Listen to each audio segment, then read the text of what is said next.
está começando mais uma Ana Carolina Entrevista e a minha convidada de hoje tem muita história para contar. Para vocês terem uma ideia, a vida política dela começou muito cedo. Ela participou do movimento Direta Já. É isso mesmo, Adelaide Oliveira, tudo bem? Tudo bom, Ana. Muito obrigada pelo espaço. Estou super honrada com o seu convite. Pois é, né? Eu sou jovem há mais tempo que muita gente, né? Então, com 18 anos, eu já ia para a rua, em 1978, 79, a gente já ia para a rua para pedir democracia, para pedir voto, né? Era uma época difícil, dura, mas, e aí, até que aconteceu em 85, foi uma caminhada, né? E nós conseguimos as diretas, tão sonhadas diretas, né? Que a gente queria votar para presidente, era um sonho. Vamos voltar ao passado um pouquinho. Você nasceu na Zona Leste de São Paulo? Nasci em São Miguel Paulista. Vivi toda a minha vida lá, saí de lá vim para o centro aqui de São Paulo com 40 e tantos anos. Eu nasci em São Miguel Paulista, vivi toda a vida lá. Depois, quando me casei, fui morar no Itaim Paulista, que é mais para lá ainda, né? E minha vida toda foi lá, minha família era de lá. Aí, quando meus pais faleceram, eu me desliguei um pouco, né? Vim um pouco para cá, até pelas memórias todas, né? Que a gente tinha. E como é que foi a tua infância? Conta um pouquinho para mim. Olha, a minha infância foi muito feliz. Eu só tenho memórias boas. Mas quando você começa a olhar para trás e ver as memórias, você vê como era difícil, né? Nós moramos numa casa, ela era de madeira, mas eu adorava. Por quê? Porque a gente brincava de pique-esconde e eu me escondia num lugar que tinha uma fresta que dava para ver os outros. Então, eu meio que roubava um pouco no pique-esconde, me escondendo e espiando pelas frestas da minha casa, né? Essa lembrança a gente vê como foi difícil, né? A gente ia para a escola com sandália havaiana, porque não podia estragar o sapato, né? E era um barro danado, né? Então, na chuva, principalmente, você ia de sandália havaiana, chegava lá na escola, você lavava os pés, punha meio sapato para assistir a aula. Carregava tudo num saquinho plástico na mão. Foi Era uma família grande? Não era. Não? Eu e mais um irmão. Mas o meu pai era mecânico de manutenção e minha mãe era costureira. Ela costurava para fora e a gente ajudava ela, limpando a casa, arrumando as coisas, desde pequenininho, né? E eu gostava muito de mexer nas coisas que ela fazia, ela me colocava para chulear. Não sei se você lembra desse Sim, termo, claro. mas chulear é você fazer à mão o que hoje as pessoas fazem no overlock, né? Fazem na máquina. A gente tinha que chulear. Eu chuleava vestido de noiva, né? Para Nossa! ajudar a mamãe quando eu tinha 8, 10 anos. E o que você queria ser na infância? Que eu sonhava ser professora. Eu queria muito, eu brincava de aula, eu brincava de dar aula, eu comecei a escrever, eu aprendi a ler e escrever praticamente sozinha, brincando com as minhas amigas, com 6 anos, mais ou menos. Eu aprendi a ler e escrever, porque eu só entrei com 7 completos na escola, né? Mas de 5,5 para 6 anos eu aprendi a ler e com 6,5 eu aprendi a escrever. Eu E como é que foi? adorava. E a sua adolescência? O que a Adelaide fazia na adolescência? Ai, Além de Adelaide, estudar. ai, olha, eu sempre fui muito festeira, eu sou muito alegre, né? E lá em São Miguel tinha o Clube da Nitroquímica. O clube era um clube da empresa Nitroquímica do Grupo Votorantim, e a gente ia, lá tinha piscina, tinha quadra, tinha tudo, e tinha um salão de baile. Naquele tempo, tinha baile e tinha matinê, né? A matinê era todo domingo, das 7 às 11. Ah, eu não perdia uma. Eu ia em todas as matinês. Dançava na hora que o conjunto, que era conjunto ao vivo, né? Depois que veio a discoteca, mas eu ia dançar no Clube da Nitro todo final de semana. Era uma delícia. Eu me divertia muito. Adorava dançar. Com que idade você começou a trabalhar? Muito cedo. Eu comecei a trabalhar. O meu primeiro trabalho foi interessante, até para contar. Eu tive muito orgulho desse meu trabalho. Eu tinha 11 anos. Nossa. E meus pais não podiam comprar meu material de escola. Então, eu lembro que eu fui numa papelaria, né, e fiquei lá olhando os materiais na vitrine. Porque eu só tinha material da Caixa, né? Da Caixa era que eles davam, né, para as pessoas Uhum. que não tinham recursos. E lá tinha a caneta colorida, tinha borracha colorida, né? Uns apontadores com desenho. Ai, eu ficava olhando aquilo, morrendo de vontade. Aí eu fui na papelaria perto de casa e pedi para ela para eu trabalhar.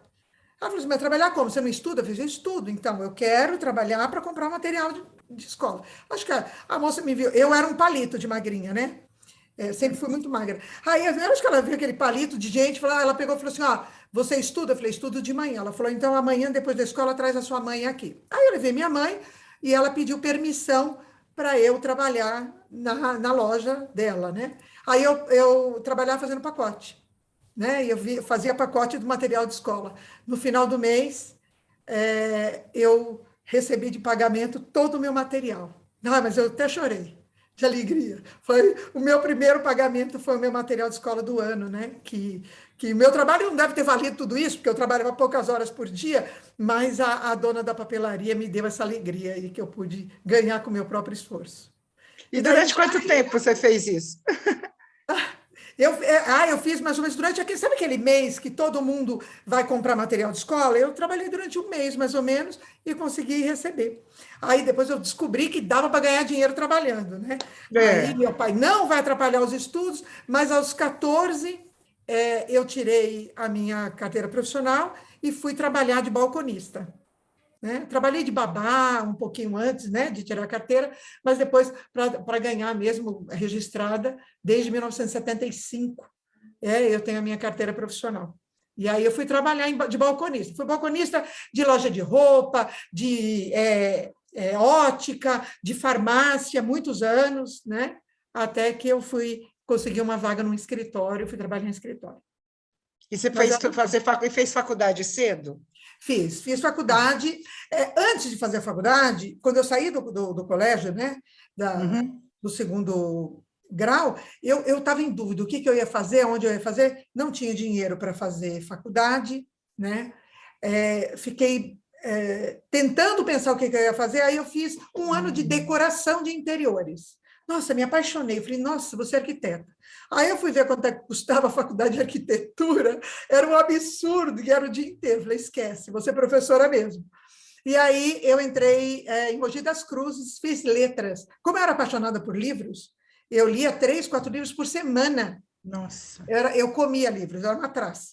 Pegava na biblioteca de Guaianazes, que era a biblioteca mais perto que a gente tinha, era em Guaianazes, e lia todos os dias. Nossa, como eu lia, comia livros. E aí fiz letras, fiz faculdade em Mogi das Cruzes, na Brás Cubas.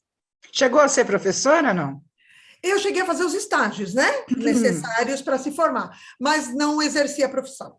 Né? Não exerci a profissão porque, primeiro, que era bem difícil você conseguir, para você começar, o salário era realmente muito baixo, e aí eu já estava trabalhando em escritório, eu tinha conseguido trabalhar no próprio Grupo Votorantim, porque todo mundo lá em São Miguel trabalhava no Grupo Votorantim, né?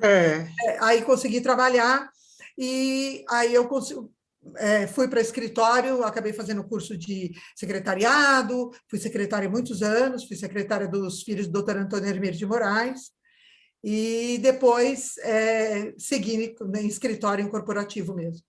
E em que momento a Adelaide decidiu abraçar a política, os movimentos, né, vamos dizer assim, sociais, que você percebeu que precisava ser uma voz ativa em determinado grupo? Naquela época, né, sei lá, 78, 79, 80, estava em efervescência o PT, a criação do PT. Né? Uhum. Quando estava começando, 76, mais ou menos, já se falava, né? Se falava muito disso, e eu era muito religiosa, eu era do grupo de jovens da igreja, né? Eu era católica e fazia parte do grupo de jovens da igreja. E aí eu vi uma coisa que me revoltou muito, que foi a igreja se transformar em instrumento político, né? Infelizmente, durante a teologia da libertação, aquilo, como eu era uma jovem militante, vamos dizer assim, na igreja, né? Eu dava aula de catecismo, eu achava que não tinha conexão, que não podia ter conexão, que aquelas pessoas estavam sendo usadas. Isso eu tinha 16, 17 anos. Uhum. Aí eu comecei a me ligar em política e perceber que a política estava invadindo o meu espaço, onde eu estava, que era a igreja, né? Onde eu sempre estive. E aí acabei me afastando da igreja por causa disso, da Igreja Católica, e comecei a me envolver mais com política. Nunca fui eleitora do PT, por causa disso, por causa dessa, né, dessa coisa, dessa rejeição que eu tive em relação a como a igreja se comportou, né? Nunca fui eleitora do PT, eu era eleitora do MDB. A gente tinha poucas opções na época. Só tinha MDB e Arena naquela época, né? Era MDB e Arena, né? Então, quando eu, na minha juventude, eu fui mais... E aí foi o que a Direta Já me levou, né? Porque o MDB abraçou as diretas já, e aí a gente ia para a rua quase toda semana, né? E apanhava muito, viu? Apanhava, e não tinha essa coisa de direitos humanos, né? Não existia isso. Você apanhava e ia para casa machucado, chegava lá e ainda levava uma bronca da minha mãe, menina, não se mete nessas coisas, não sei o quê. E a gente mais continuava, né? Até que quando a emenda Dante de Oliveira foi recusada, que foi 1 milhão de pessoas chorando, né? Não sei se você esteve lá, mas todos nós chorando em praça pública, foi muito interessante. E aí eu comecei a me interessar por política e a descobrir... A gente tinha um pouco de política na escola, porque você tinha a educação moral e cívica, né? Então, você depois a gente teve o OSPB, né? OSPB, eu tinha aula de OSPB, eu lembro das aulas de OSPB, uma que me marcou muito foi um trabalho que uma professora de OSPB deu para a gente, eu devia ter uns 12 anos, por aí, e a professora deu um trabalho dizendo assim, era uma pergunta, faz uma redação, nessa redação você conta, se você fosse presidente do Brasil, né, sonhando que você fosse presidente do Brasil, o que você faria para consertar o Brasil, para consertar o país, para deixar o país cada dia melhor? A minha redação, olha que interessante, né? Eu concordo com a Adelaide de 11 anos, né?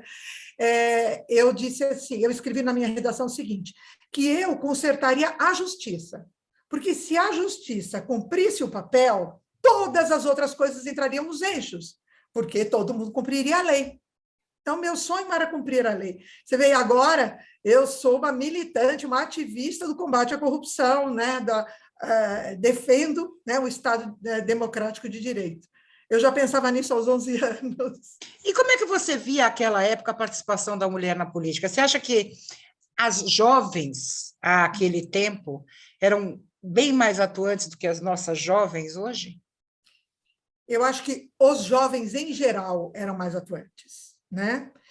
Nós éramos mais inquietos. Eu acho que o jovem de hoje ele é um pouco mais passivo, né? Ele aceita mais, ele tem outras prioridades, né? Naquela época a gente tinha sonhos, né? A gente sonhava muito, né?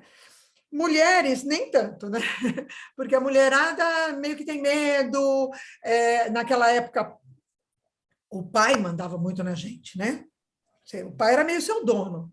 Falava que não podia fazer, não podia mesmo e acabou.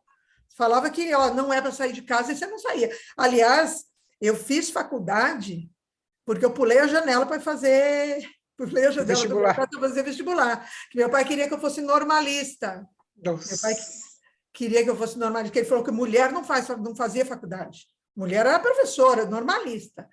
E aí eu fugi para fazer vestibular, né? Mas a gente era meio, né? Você deixava de ser propriedade do pai para ser propriedade do marido. Era esse o jogo, né? Tanto que eu acabei casando com 21 anos, que eu queria trocar de dono. E está com o mesmo dono até hoje? Não estou com o mesmo dono. Fiquei com aquele dono só 10 anos. Mas teve muito filhos? Jovem, muito criança. Tenho uma menina. Uma só? Menina, né? Está com 33 anos. Uma só. Tenho 2 enteados, né? Do meu marido, né? Que depois eu me casei novamente. Tenho 2 enteados, mas tenho filha, eu tenho uma só. Linda. Nós somos corujas, né? Eu tenho 25. Você passou por um momento muito delicado na sua vida, teve um câncer de mama. Foi. Como é que foi receber essa notícia? Em que momento você estava da sua vida? Bom, eu estava já divorciada, né? Eu estava trabalhando como autônoma, que foi uma coisa assustadora, porque você não sabe quando é que você vai ganhar, né, o seu salário, não tinha muita, mas tinha assistência médica, tudo. A minha filha era uma adolescente, o pai dela tinha feito uma cirurgia de ponte de safena, e o médico tinha dado para ele poucos anos de vida. E aí eu recebi essa bomba, né, que eu estava com câncer de mama, mas eu sou uma pessoa muito prática, sabe? Não me apavorei, mesmo. Uhum. Esfriei a cabeça, aí eu lembro que o médico falou para mim assim, você não quer chamar alguém para conversar, né? Aí acho que ele pensou, vai chamar o marido, o pai, alguma coisa. Eu falei, olha, eu sou solteira. A minha filha acho que ela tinha uns 14 anos na época, tinha uns 14 anos. Meus pais já são de idade. Quem sustenta tudo sou eu. Então, o senhor vai ter que conversar comigo mesmo, né? Aí ele falou que eu estava com câncer de mama, era um câncer extremamente agressivo. Eu tinha feito, eu fiz o exame antes do Natal. Recebi, poucos dias antes do Natal, recebi o exame, a mamografia, com uma desconfiança que podia ser um câncer de mama. Aí os médicos entraram sabe as folgas de Natal? E eu só consegui marcar para janeiro. Do dia 14 de dezembro, que eu fiz o exame, até o dia 8 de janeiro, quando eu fiz a consulta e o segundo exame, o câncer tinha triplicado de tamanho. Nossa. Em menos de um mês. Aí o médico falou, olha, é cirurgia amanhã, você não pode esperar mais. Né? Aí foi para a cirurgia, aí eu já namorava com o Paulo, que hoje é meu marido, ele morava em Araraquara, ele catou um ônibus, veio para São Paulo e ficou do meu lado e está até hoje cuidando de mim. E como é que foi essa fase de tratamento? Você passou por todos os estágios? Todos os estágios. Eu fiz a cirurgia, Você fez mastectomia total? Não, fiz quadrantectomia e esvaziamento Quadrantectomia. axilar, porque já tinha metástase, né? Uhum. E aí depois eu comecei a quimioterapia, achei que eu não ia aguentar, né? Porque, assim, a quimioterapia não dá para explicar o que é a quimioterapia, ou pelo menos o que era a quimioterapia há 20 anos atrás, que isso foi em 2002, 2003, né? Hoje, graças a Deus, o médico me disse que está muito mais fácil, mas era muito agressiva, Fiquei careca, caiu até a sobrancelha, cílios, tudo, parecia um ovo. Uhum. Mas eu trabalhava, né? E não podia parar de trabalhar, tinha que trabalhar, porque se eu não vendesse, eu não comia, eu tinha a menina pequena ainda.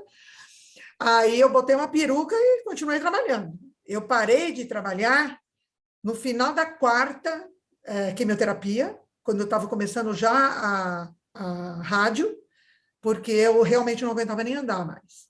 Foi muito difícil. Eu fiquei careca, né? Você fica muito debilitada, muito fraca, não aguentava andar aqui dentro de casa. Foi muito pesado. Isso E durou aí quanto tempo? durou, aí eu fiz a rádio, aí quando foi em outubro do mesmo ano, eu descobri que eu estava com um tumor no útero. Aí a médica falou, olha, tem que tirar o útero. Tirou o útero, ovário, muda a vida da gente, né? Uhum. Uma mulher perder o útero, muda a sua vida. Tirei o útero e o ovário. Quando foi em maio de 2004, mais 2 no fígado. Aí eu tive que tirar 20% do fígado. Mas não precisei voltar a fazer quimioterapia. Né? Fiz rádio de novo e foi até o final. Foi mais ou menos uns 2 anos de tratamento intensivo, né? Porque depois você fica em tratamento, mas ele já não é tão intensivo. O que deu forças é a fé, né? Eu e minha filha, a gente orava dentro de casa muito, toda semana a gente sentava, lia o evangelho, orava juntas, eu e ela me deu uma força. Essa menina foi de uma força, porque ela estava visitando e meio que atendendo o pai dela, que já estava com uma saúde debilitada, ele morreu 2 anos depois, e cuidando de mim. Né? Você imagina a menina com 14, 15 anos fazer tudo isso, né? Foi difícil. Foram 2 anos. né? E eu saí do outro lado, né? Saí do outro lado, aí o Carlos, meu primeiro marido, faleceu, e aí eu e o Paulo viemos a morar juntos, até para ele me ajudar na época que eu estava em recuperação mesmo, de tudo essa, né, de todas essas cirurgias, né? O que você aprendeu nesse período? Nossa, eu aprendi, bom, a fé, né, que suporte que a fé nos dá. Eu aprendi que você tenha mais amigos do que você imagina, que era interessante, né? Eu trabalhava numa, numa empresa aqui no Campo Belo, né? Numa imobiliária. Eu era gerente de uma equipe. E a minha equipe era quase toda mulher, todas mulheres. Eu recebia de clientes das corretoras da onde eu tinha trabalhado, dos outros lugares que eu tinha trabalhado, eu recebia mensagem todos os dias. Aí era eu lembro que eu tinha um cliente que ele falava assim, olha, ele é muçulmano, só nós estamos indo orar por você. Eu tenho vários amigos judeus, olha, eu estou indo na sinagoga orar por você. Eu recebi, às vezes, eu lembro de uma vez que eu recebi um telefonema de uma amiga que é evangélica, ela falou, olha, nós estamos aqui orando por você, você pode ir para um lugar e colocar no Viva Voz? Aí eu lembro que eu coloquei o telefone no Viva Voz, né? E me ajoelhei na sala de reunião da empresa que eu trabalhava e tinha uma igreja inteira rezando por mim. Foi maravilhoso. Tem coisas que a gente não acredita, né? E o aprendizado... Eu tive uma realidade semelhante à sua, com a minha mãe, teve também um câncer de mama. Eu também estava do lado dela e eu falo que a fé e a minha filha salvaram a minha mãe, porque minha mãe falava, você acha que eu vou morrer e vou deixar você cuidando dessa menina sozinha? Falava para ela, não, né? Ela falava, não. E ela está aqui aos 82 anos de idade, saudável, e eu acredito muito nessa questão de fé. Quando passou essa pior fase, foi aí que se decidiu mesmo enveredar na vida pública, participar mais ativamente? Eu sei que você participou do impeachment da Dilma, né? Foi, então, Foi histórico isso, né? Foi histórico. Eu lembro que quando veio o Mensalão, que a gente foi televisionado, eu assistia todas, né? As reportagens, as notícias, e às vezes ao vivo, né? O julgamento. E eu lembro que eu falei, gente, onde nós erramos? A gente estava numa ditadura, a gente lutou para sair disso, a gente implantou democracia, mas por que não deu certo? Aí eu comecei a cair a ficha que a democracia não anda sozinha, né? Ela precisa de você assim alimentando, né? Assim vigiando. Você precisava desse vigia. E a gente mesmo, toda a nossa geração, meio que deixou, né? Nossa, já tem democracia, legal. Eu não preciso mais me preocupar. E não é bem assim. Quando aconteceu o Mensalão, eu falei, nossa, eu fiquei muito incomodada. Eu falei, nossa, não era gente nova, não era gente que ia fazer tudo certo, não era um monte de gente bem intencionada, né? Eles estão lá, mas como é que está acontecendo isso? Foi uma coisa que incomodou muito. Mas o julgamento deu um certo alento. Lembra da menina de 11 anos? A justiça está funcionando, e se a justiça funcionar, tudo vai funcionar, né? E nessa fé eu vi passar o Mensalão. Quando começou a aparecer o Petrolão, eu falei, não, gente. Chega, né? Eles não vão conseguir fazer sozinhos, a gente vai ter que fazer alguma coisa. E aquilo ficou muito incomodado, eu comecei a ficar muito incomodada. Aí, em 2013, minha filha me ligou e disse para mim assim, mãe, eu estou na passeata, lembrei de você. Eu falei, que passeata? Aí eu comecei a ver na televisão as manifestações de 2013. Né? Estava aparecendo na televisão, ela falou, eu estou aqui. Falei, nossa, filha, mas não tem perigo, é tanta gente, né? E andando ainda, né? Parece dar mais medo, né? A multidão caminhando, né? Eu falei, não, mas... Ela falou, mãe, lembrei de você, porque parou um senhor aqui do meu lado, ele subiu no carro enquanto a gente passava e gritou, eu lutei pela democracia para que vocês pudessem fazer isso que vocês estão fazendo. E a minha filha disse que chorou, lembrando de mim. Ela falou, eu sei que minha mãe também ajudou a liberdade para eu estar aqui. Quando ela falou isso para mim, falei, gente, eu estou parada. Aí eu comecei a me mexer, porque tentando saber quem que estava... E começou a aparecer o WhatsApp, né? Começou a montar os grupos de WhatsApp, e quando eu vi 2014, eu já estava envolvida até a cabeça, e aí apareceu Vem Pra Rua, eu me atirei nisso, e me atirei de cabeça mesmo, sem brincadeira. Tinha noites, eu trabalhava durante o dia, né? E a gente varava a noite trabalhando nas manifestações, organizando, fazendo grupo de WhatsApp, explicando para as pessoas como o que a gente podia fazer, sabe? Foi um momento muito intenso, que foi 2014, 2015, 16 e 17. Foram 4 anos assim muito intensos, né? Já estava no MBL nessa época? Não, eu estava no Vem Pra Rua. Vem para a rua. Vem Pra Rua, né? Uhum. Então, eu estive no Vem Pra Rua todo, desde o início. A gente começou a ir para a rua, como nós fazíamos lá nas diretas, a gente começou a ir para a rua quase toda semana, né? Ou pelo menos quase todo mês. Foram intensas, né? As manifestações, uma atrás da outra. E teve momentos de muito medo, né? Eu lembro que em 2015, quando apareceu realmente, olha, a Dilma realmente tem um crime, né, que o TCU reprovou as contas dela, é um crime de responsabilidade. Então, o Hélio Bicudo e o Reale e a Janaína decidiram redigir o pedido de impeachment. Uhum. E aí nós já estávamos juntos com eles, né? E em 2015, eu e o Kim Kataguiri, né, e depois o Schecker, junto comigo, assinamos o pedido de impeachment junto com o Reale, a Janaína e o Bicudo. E aí, não sei se você lembra, no final de 2015, depois que a gente apresentou, aí o STF começou, não, mas espera aí, precisa disso, não, precisa daquilo. Eles botaram um monte de regrinhas que não existiam, tirada do nada, né? Eu lembro que no final de 2015 a gente sentou e falou assim, esse negócio não vai sair. E nós vamos sofrer as consequências, né? Principalmente a gente que estava ali assinando o pedido. Claro. Né? Nós vamos... Olha, deu muito medo. Deu muito medo do negócio virar.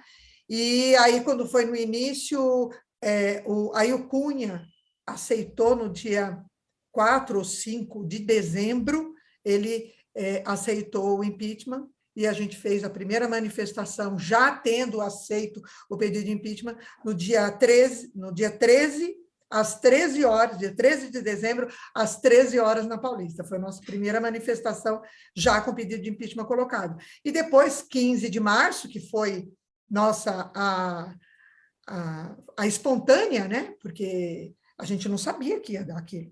A gente sabia que, normalmente, as nossas manifestações davam 50 mil, 70 mil pessoas. Chegou, dia 15 de novembro, a dar 100 mil pessoas. Né? Nós ficamos super animados. Mas lotar a Paulista daquele jeito foi... Quando eu histórico. É histórico. É histórico. Quando eu subi no caminhão do Vem Pra Rua, ele estava atravessado na avenida. Quando eu subi, olhei para um lado, olhei para o outro, eu desatei a chorar, mas eu chorava. Nossa! Aí eu chamei o pessoal para subir, que a gente estava montando o caminhão, as grades em volta do caminhão, aquelas coisas, né? Aí eu chamei o pessoal, vem aqui, vem ver. Ninguém acreditava. Né? De repente foi aquela coisa linda que explodiu. E o legal, sabe? Era que as pessoas, principalmente as pessoas da minha idade, da nossa geração, elas andavam pela avenida e olhavam para os lados e sorriam. Né? Sorriam, porque falavam assim, puxa, tem gente que pensa como eu, tem gente que quer um país legal, tem gente que quer o bem, e de uma maneira pacífica, porque a gente tinha medo da violência das manifestações, né? E, no fim, a gente conseguiu, fizemos manifestações, chegamos a reunir somando todas as cidades do Brasil, que a gente fez esse censo, mais de 6 milhões de pessoas, todas dizendo a mesma voz, pedindo a mesma coisa. Foi histórico. E quando aconteceu o impeachment, como é que vocês comemoraram? Foi chorando, lógico. Né? Eu sou uma chorona. Você já viu que eu choro muito, né? Qual é o seu signo? Eu sou escorpião. Não é tão chorão, eu sou libriana, eu choro muito. Mas tem coisas, eu choro muito.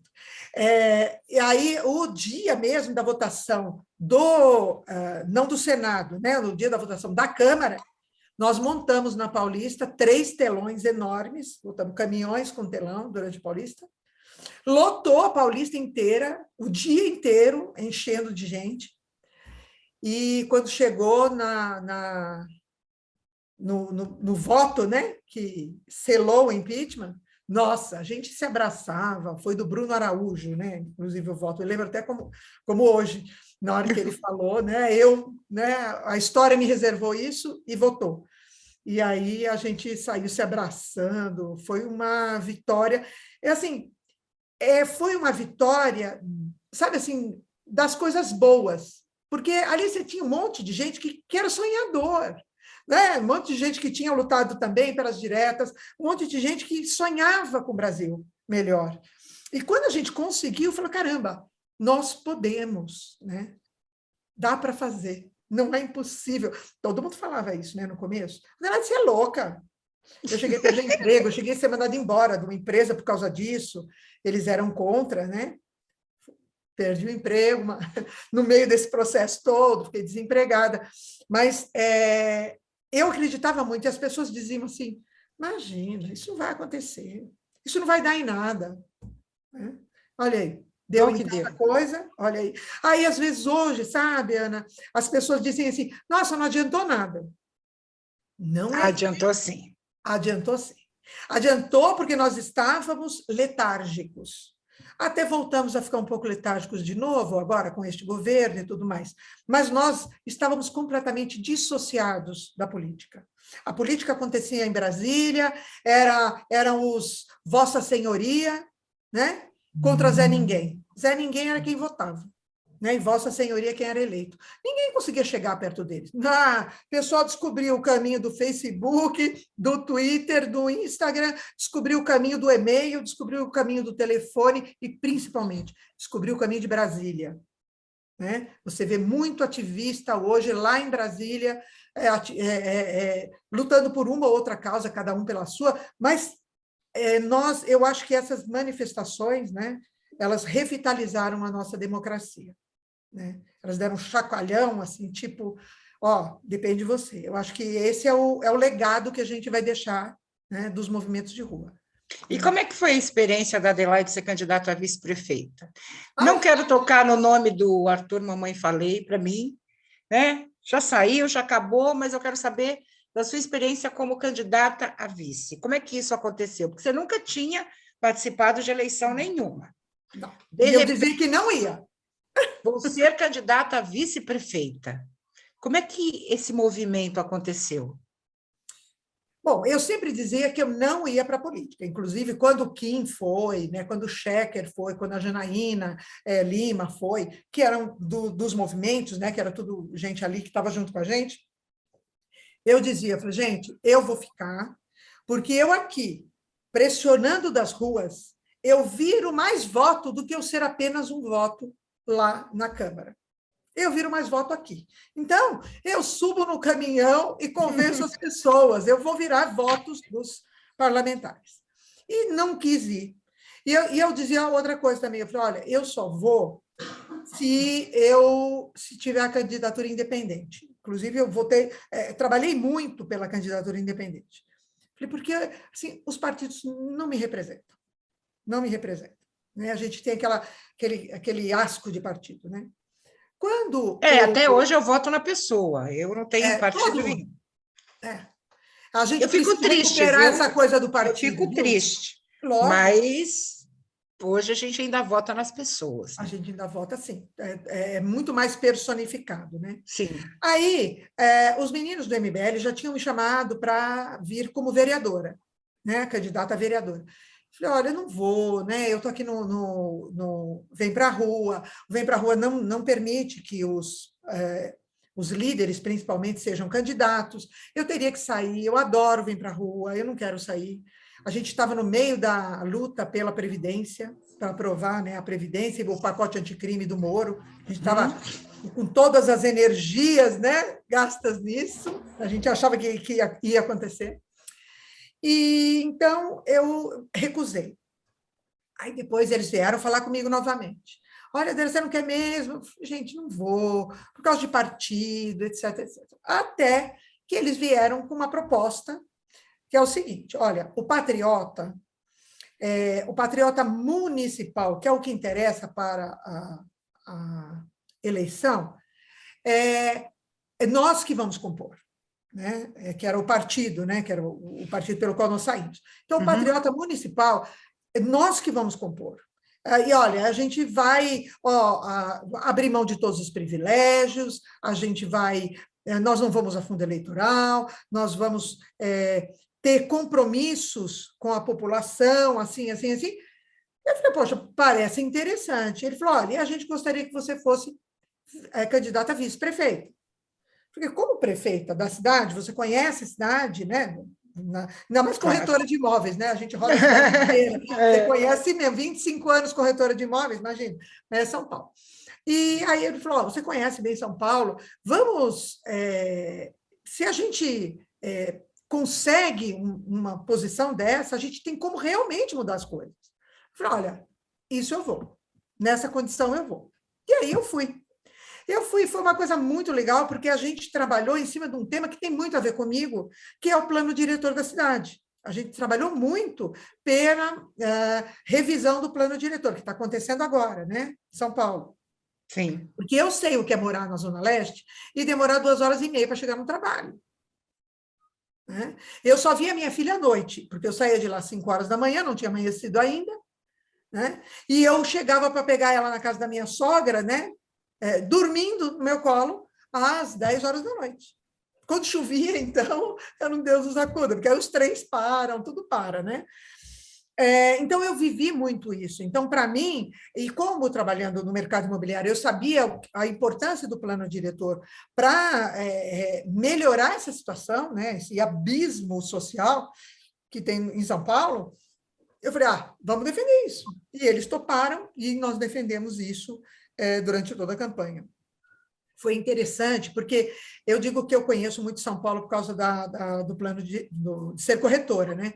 Mas você sair como candidata é diferente, porque aí você vai na comunidade, né? Você vai conversar com o líder daquela comunidade, você vai conversar com os amigos de bairro daquela comunidade, você vai conversar com o vereador que já está ali, está trabalhando, apresenta as dificuldades de cada um, né? E aí, hoje eu vejo a cidade também por um outro prisma, né? Não Sim. só pelo prisma do mercado imobiliário, mas também pelo abismo social que a nossa cidade tem. Eu descobri números assim que hoje eu tenho vontade de chorar quando eu lembro, porque assim, 30 mil moradores de rua, famílias inteiras morando na Uma cidade rica como a nossa, né? Uma cidade rica como a nossa. Quem mora no Capão Redondo ou no Itaim Paulista tem a expectativa de vida 23 anos menor do que quem mora em Moema. 23 anos. Né? Olha que abismo. A gente tem uma Suíça em Moema e a Nova Guiné lá no Itaim Paulista. É muito, muito, muito diferente as realidades. Né? E aí eu me conscientizei mais ainda disso. Aí, percebendo isso, eu falei assim, gente, não é só na cidade de São Paulo, não é só no estado de São Paulo, a gente precisa trabalhar isso em Brasília. É um contraste muito grande, né? E é inacreditável num país como o nosso, rico, né? Um país rico, tanto na questão das riquezas naturais, quanto na questão de pessoas. Nós temos pessoas aqui que, né, profissionais que hoje são exemplo para o mundo e viver nessa realidade. Aí, depois disso, você decidiu. Eu falei, não, agora eu vou ser candidata mesmo. Pré-candidata, né? Vamos entrar na pré-candidata. Não é pré, já foi homologada, mas é pré. Fui aprovada, mas estou em pré-campanha, porque a campanha mesmo começa dia 16. E por que o Podemos? Fala para mim, por que o Podemos? Bom, o Podemos, por algumas razões. Durante essa caminhada toda, né, de descoberta, de ativista lá em Brasília, porque na época da Previdência, eu ia para Brasília 2 vezes por mês. A gente fazia vaquinha para pagar passagem e eu ia para Brasília para ficar na orelha dos parlamentares. A gente fazia o MBL, eu ainda era do Bem para a Rua, mas eu via o MBL uniformizado lá indo para convencer cada um dos deputados, dos senadores, da importância das medidas, né? Das reformas, as tão faladas reformas estruturantes, né? Nós fomos para lá fazer isso. Nessa caminhada toda, e principalmente na defesa da Lava Jato, na defesa do combate à corrupção, né, do fim do foro privilegiado, eu vi o Podemos trabalhar, principalmente no Senado, muito fortemente, né? Então, eu estive no dia que eles fundaram o Muda Senado, né? Eu estava lá no dia que eles fundaram o Muda Senado. Falei, olha, realmente existia uma força que queria ainda continuar trabalhando, apesar de tudo aquilo que estava acontecendo, né? Tinha uma força querendo trabalhar pelo combate à corrupção, né? E aí eu comecei a olhar para o Podemos com outros olhos, né? Que eu não via essa luta, essa firmeza de luta nos outros partidos. Uhum. Né? Começou aí. Aí, quando o Moro saiu do governo, nós conversamos bastante, né? E a gente continuou conversando. Quando ele foi para os Estados Unidos, a gente continuou conversando. E aí eu sempre perguntava para ele, você não quer voltar para o Brasil? Vai voltar para o Brasil? Aí ele falou, olha, é por causa da pandemia que eu estou aqui nos Estados Unidos, porque, na verdade, eu vou trabalhar na Álvares Marshall no Brasil, aliás, em São Paulo. Ele voltaria para trabalhar em São Paulo quando acabasse a pandemia. Esse era o plano original, né? E aí o Podemos começou a instar ele a sair candidato, para defender o legado. Né? Uma pena. Uma pena, né? Realmente uma pena. É. E aí eu falei assim, bom, aí ele me levou no Podemos. Falei, gente, olha, partido político é difícil. Ele, não, mas o Podemos... Ele defendeu o Podemos para mim. Falei, tá bom, então eu vou para o Podemos, né? Aí conversamos lá no MBL, aí eu já estava no MBL, né? Conversamos lá no MBL, tá bom, então, se é por esse projeto, nós vamos todos para o Podemos. Né? E aí nós fizemos a filiação coletiva, teve uma festa aqui em São Paulo, tudo, e fomos junto com o Moro para o Podemos para construir. Aí começou, né, a cair as coisas, né? Cair, e aí era uma decisão do STF, aí era outra dando a ele suspeição, e depois perseguindo o Deltan, a Lava Jato. Aí o nosso presidente, tal qual ele assumiu, acabou com a Lava Jato, né? E a gente falou, agora está ficando mais difícil. Está ficando mais difícil, então vamos nos juntar mais ainda para conseguir. Infelizmente, é que assim, as pessoas querem uma coisa, mas nem sempre os partidos querem a mesma coisa. Né? Os interesses partidários nem sempre estão junto com os interesses pessoais. Individuais de cada um. Até porque a própria lei no Brasil proporciona que os partidos sejam bastante, vamos dizer assim, que trabalhem para si mesmo, porque a própria legislação, olha, inventamos o fundo eleitoral, aumentamos o fundo eleitoral, mas só vamos distribuir para quem for eleito deputado, né? Pelo número de deputados. Aí desse jeito que você... Aí fica todo mundo correndo, todo mundo é obrigado a correr para eleger deputados. Acaba desvalorizando, isso eu falo em termos de recursos, em termos de energia, de tudo, a presidência, o cargo de governador, né? As eleições municipais, né? Acabam esvaziando, porque o interesse qual é? Para eu ter dinheiro para sustentar o meu partido, eu preciso eleger deputados federais. E aí o foco fica em cima do federal. Proporcionais, né? Ficam muito dos proporcionais, e você acaba perdendo no meio do caminho. Você vê, não foi só o Moro, né, que perdeu a legenda, né, principalmente quando foi para a União, mas foi também, você vê também o Dória, depois de prévias, né, depois de tudo, também perdeu. E foi um por um, assim. Ó. O Mandetta estava sendo pré-candidato, né, do DEM, que seria União, sumiu, e foi um por um. E até hoje, né, estão tentando, o Fachin ainda deu uma decisão favorável a Simone Tebet, mas até hoje o próprio partido da Simone está tentando desestabilizar a candidatura dela. É complicado, é complicado. E para a mulher mais ainda. E como o que você espera, né? O que você, Adelaide, sendo eleita deputada federal, o que você pretende levar para Brasília? Quais vão ser as bandeiras da Adelaide? Olha, os meus sonhos. Sempre fui sonhadora, né? O primeiro sonho é ser candidata, Sim. porque eu tive mais vamos dizer assim, uma pedrinha no caminho. Eu sofri um acidente dia 23 de março e estou de cadeira de rodas. Eu vou operar o quadril, porque ele quebrou em 4 pedaços aqui. Meu Deus. Eu estou aqui sentadinha na minha cadeira de rodas. Eu vou operar agora sexta-feira. Então, meu primeiro desafio é ser candidata. Aí o Podemos, né, a Renata, me deram a oportunidade, ainda, mesmo depois, eu estou 4 meses, né, fiquei de cama 2 meses, estou de cadeira de rodas agora, e vou fazer a cirurgia agora, sexta-feira. Então, o primeiro desafio foi ser candidata. Então, por isso que eu estou comemorando muito o fato de ter sido homologada candidata pelo Podemos, né, na convenção. Esse foi o primeiro desafio. Agora, o segundo desafio é fazer campanha de rodinha.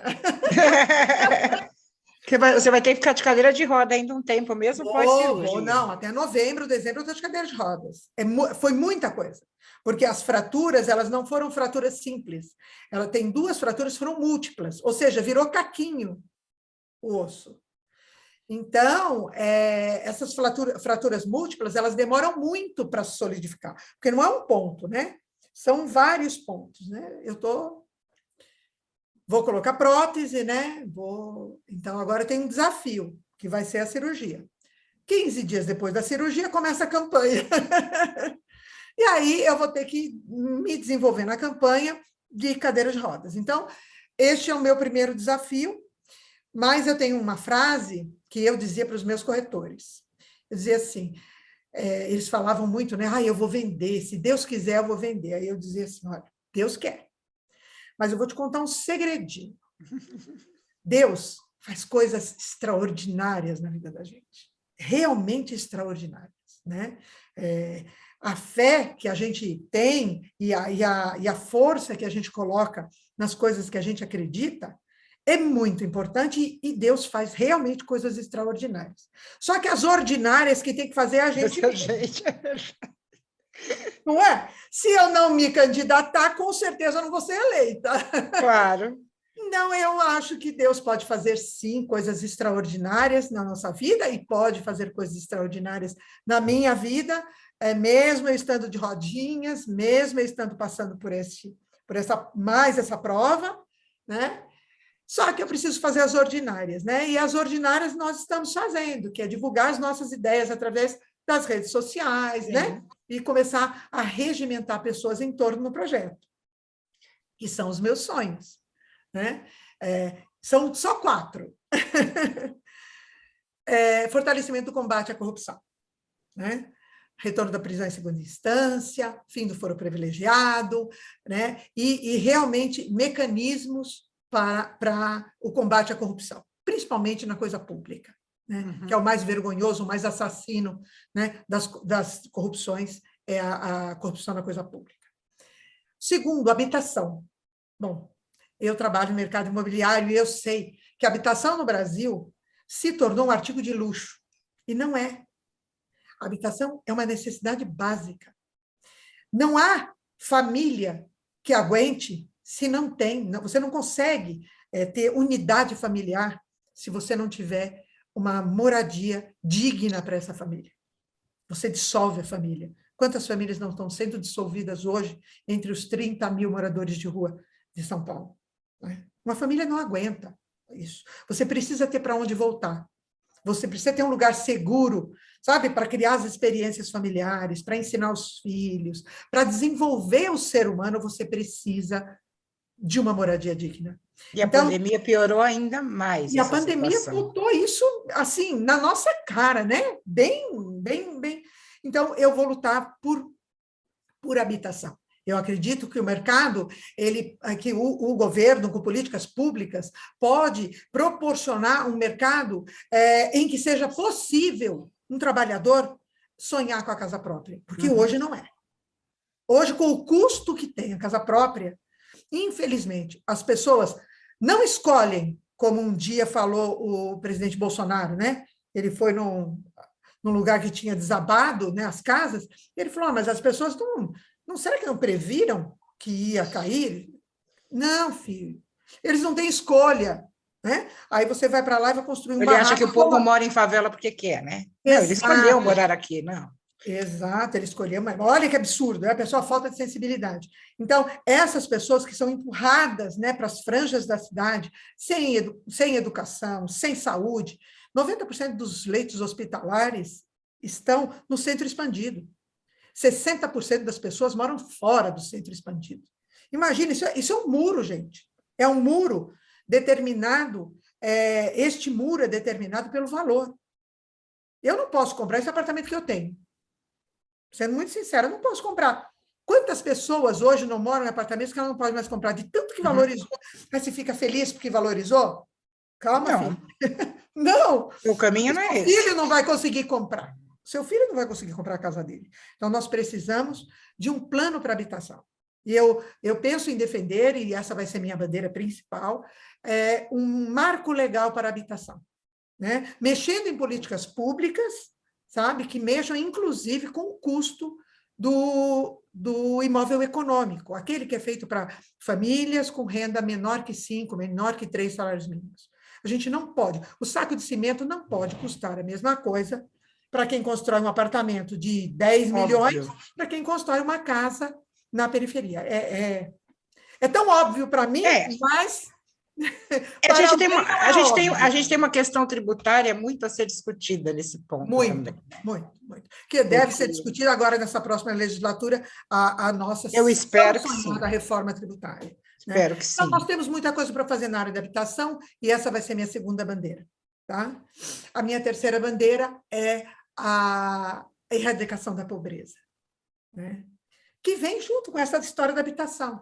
Porque se você tem um endereço, se você tem um lugar seguro para morar, você tem oportunidade de trabalhar home office, né? Porque muita gente fala em trabalho home office, mas é quem não tem home. Faz como, né? Mas para você ter oportunidade de trabalho, para você ter oportunidade de desenvolvimento humano, desenvolvimento dos seus filhos, né? De ascensão social, alimentação, etc. A habitação está muito ligada, porque a habitação é um instrumento de combate à desigualdade social, né? E aí você carrega junto a erradicação da pobreza, porque é uma vergonha, uma vergonha. Um dia eu estava conversando lá em Brasília com a senadora Simone Tebet, né? Aí nós estávamos conversando, ela pegou e falou assim, sabe o que eu descobri hoje, durante a pandemia, no final da pandemia?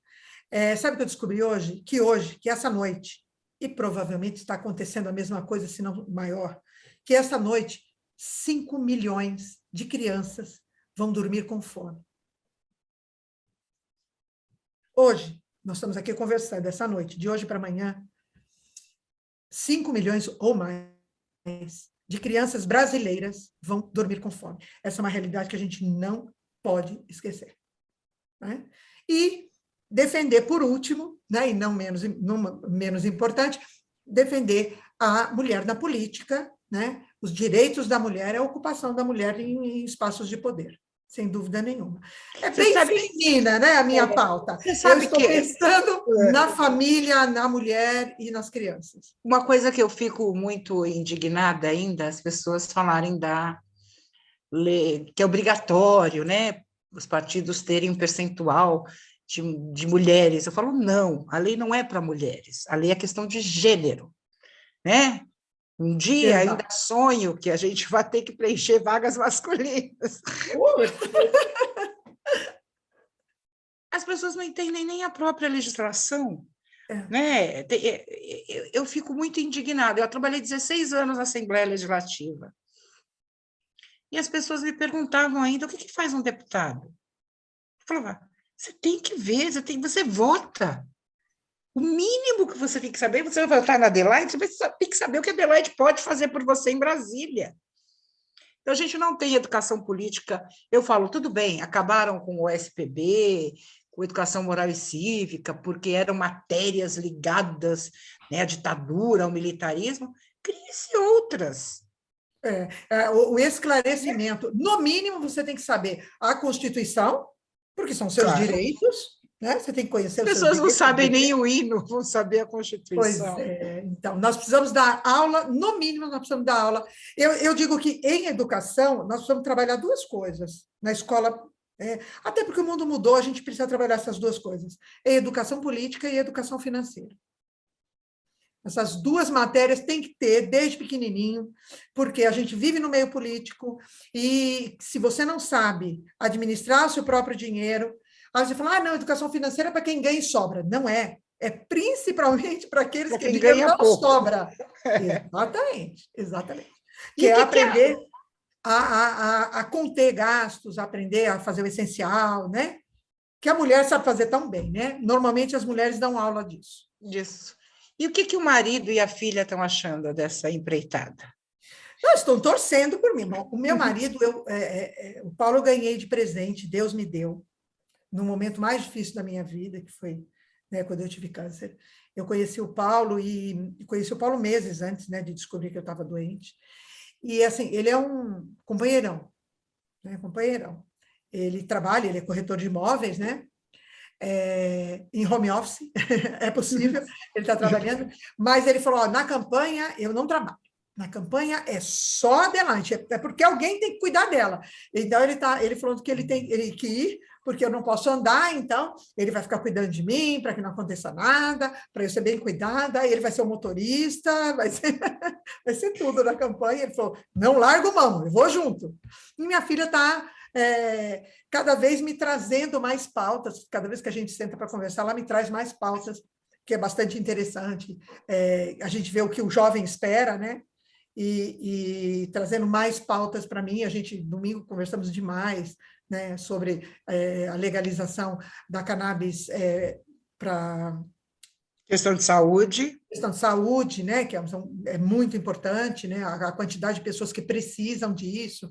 Então, ela estava conversando, me explicando isso, e a gente... Já tem isso na saúde bucal, viu? Tem um dentista, que é o meu dentista, o doutor Bruno Puglisi, e já existem algumas licenças, né, que a cannabis é muito boa para quem tem bruxismo, né, para quem tem dificuldade de articulação. Então, essas coisas, as pessoas precisam tomar conhecimento, né? Exatamente. Não é a cannabis droga para o vício, é a cannabis para o tratamento. E pode ter uma eficiência impressionante, que as pessoas precisam dessa informação. Isso e ela estudou esse assunto e ela veio para conversar sobre isso, falou, já estou dentro, defendo junto com você. Adelaide, nosso tempo acabou. Adorei a nossa conversa. Eu te desejo muita sorte, principalmente na cirurgia, né? Depois da cirurgia que vem uma campanha, vamos dizer assim, limpa, né? Porque a gente sabe que, infelizmente, ainda a questão financeira, as pessoas ainda vendem votos, infelizmente, né? E o pior não é vender, o pior é comprar, né? Então, normalmente quem vende o voto vende por ignorância. Mas quem compra sabe exatamente o que está fazendo. Então, eu desejo muita sorte, muita luz, aí espero que tenhamos mais mulheres assim, com essas ideologias, né, com esses sonhos, principalmente sonhos, e que os sonhos se tornem realidade, porque a gente vai sonhar junto, não vai sonhar sozinha, né? Então, obrigada, muita sorte e muita luz aí nesse desafio, né, que você levou para a sua vida. Eu agradeço demais o espaço, foi um papo super legal, nem vi chegar, porque duas mulheres conversando também, é muito fácil passar o tempo. E aí eu deixo um recado para a mulherada que fica em dúvida, que não sabe se vai, porque nós temos a capacidade de mudar o mundo. Principalmente as mulheres, porque as mulheres elas são mais empáticas, elas conseguem sentir mais o sofrimento do outro. E um político tem, sim, que sentir o sofrimento do outro, né? E se mobilizar para mudar a realidade. Então, eu acho que as mulheres na política são o melhor sintoma de que uma democracia está indo bem, né? Como não nos dão o espaço assim, por favor, passe, né? Por favor, venha, a gente tem sim que ocupar os espaços, ser bastante assertiva, dizer o que pensa e se atrever, porque eu tenho certeza que as mulheres na política realmente mudarão o mundo. E eu vou mais além, mulheres eleitoras, votem em mulheres. Olha Parem aí. com preconceito. Né? Eu conheço muita mulher que diz assim, eu votar em mulher? Jamais. A mulher não vai ser engolida por aqueles homens. Eu falo, olha que uma mulher vale por 10. Nem todas serão engolidas. Não, Então, é bom a gente pensar direitinho nisso. Então, um beijo para você. Quero deixar um beijo especial para as pessoas que acompanharam a nossa entrevista. Lembrando que na semana que vem nós temos um encontro marcado aqui no Ana Kaline Entrevista. Um grande beijo e até lá.